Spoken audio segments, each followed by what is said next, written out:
All right, let's get things started. 3, 2, 1.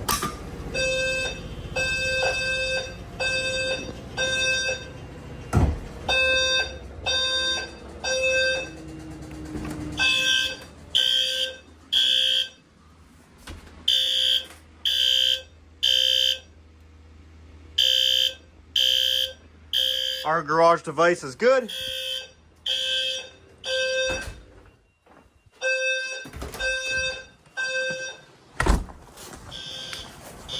Check on this shed out here. I did switch to 60 frames per second for this bit because I'm recording on iPhone today.